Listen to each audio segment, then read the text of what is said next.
Welcome to tonight's episode of Shower Thoughts Theater, America's top source of inspirational interludes and philosophical epiphanies.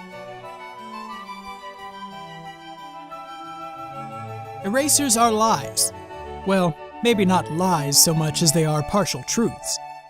That's right, I'm talking about erasers, those little chunks of rubber stuck on the back of your number 2 pencil.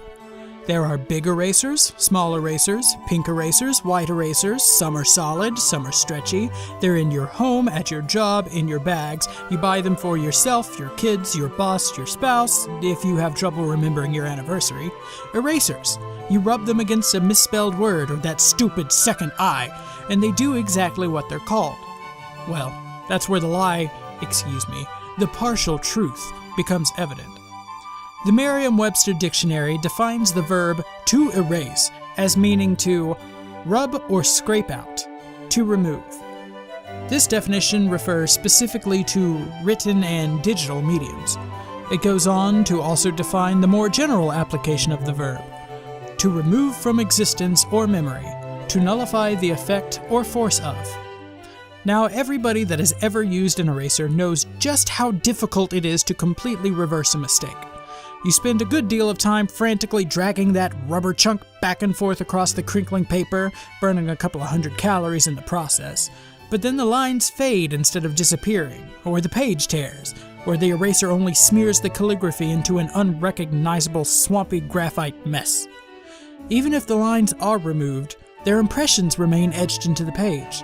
No matter what you do, erasers cannot return the paper to the same pristine state it was in when the tip of the pencil was first pressed to it. So why call it an eraser when, by definition, it fails to erase? It's false advertising. At least Whiteout has the decency to tell us its shortcomings upright. But this eraser myth has become part of our developed mentality since our youth. All throughout our educations, both academic and personal, we are taught to erase our mistakes. Misspell a word? Erase it. Don't like that sentence? Erase it. Can't draw realistic hands? Just pretend it never even happened. Except it did. The evidence of our lack of skill and our subpar spelling acumen will always be there, no matter how minuscule.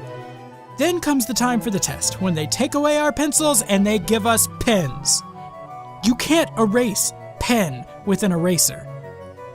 Now we have to use whiteout, which forces us to only cover up the imperfections that our years of erasers have trained us to expunge. Total obliteration has never and will never be a realistic option. Yet we keep trying to erase our mistakes. We try to get rid of that fifth shot, that ugly word, that misdemeanor. We can use our erasers as much as we want, but that video keeps popping up. That relationship is still healing, and even if your record is expunged, your fingerprints are still on file. Would we have been better off if, instead of trying to erase our mistakes, we trained ourselves to learn from the ink left on that paper? Write that second draft. This time you'll remember to bring your dictionary.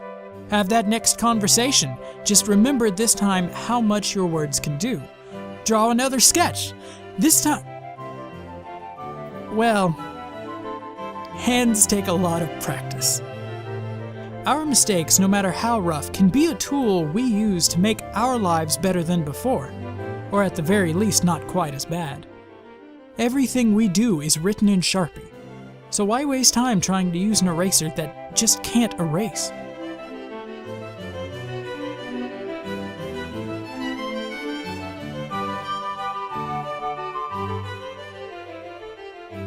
Ah, crap, did I really spell that wrong?